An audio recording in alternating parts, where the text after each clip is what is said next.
Joy here with Directions for Youth and Families. Hope you're all staying safe and healthy. Today on Staying Creative with Quarantine, I'm gonna go over some art terms with you.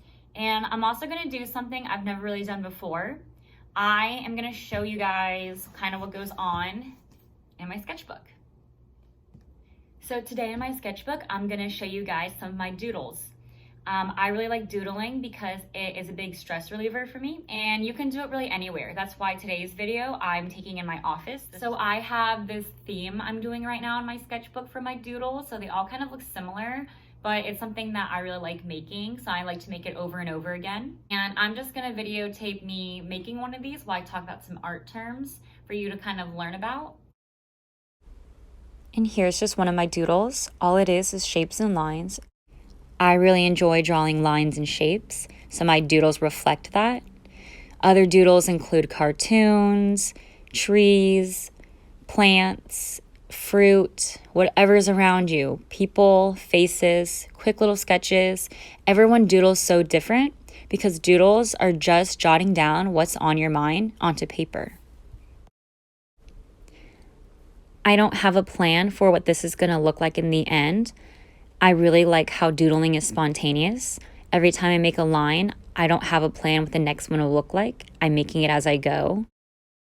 So when you start doodling, even though you have no idea what the end goal might look like, and it might change, you don't have a plan, you're still using art techniques. One of the art terms that I really enjoy paying attention to, whether I'm making art or I'm looking at art, is line. Lines create shapes, texture, space, perspective. Think about a square versus a cube. When you look at a square, it has 4 sides. It's two-dimensional and it's flat. When you have a cube, you can see one of the sides or you can see the top. The way you know this is because there's other lines.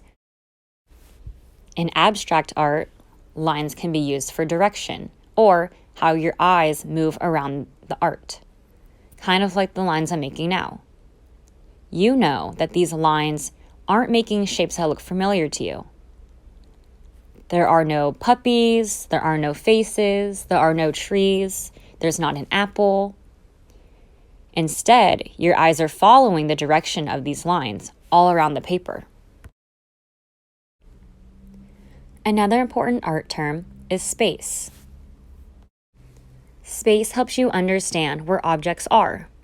Say, for example, you want to draw a picture of you and your friend. You want your friend to stand 6 feet behind you. In your picture, you want to create this space.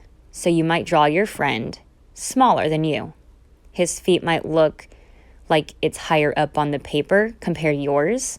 But now viewers know that there's space in between you two. The last term I want to talk about is shape. So we already discussed how line creates shape. Well, there are different types of shapes. Geometric shapes are made by lines that have perfect sides or curves. These are man-made, such as triangles, circles, squares, etc. Organic shapes are shapes found in nature, like flowers. There's a lot of random curves, not that many straight lines, a lot of free form. The really fun thing about shapes is that they can be used together to help you become a really good artist. For example, when you're learning how to draw portraits, break down the face into geometric shapes. Break down the head into an oval, the nose into a triangle, the mouth into a square area, and the eyes into oval shapes. That way you have a foundation, and you can later use other shapes that are organic and go in for detail.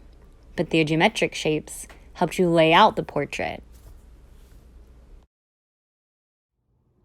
I hope you guys enjoyed that little sneak peek of what goes on in my sketchbook.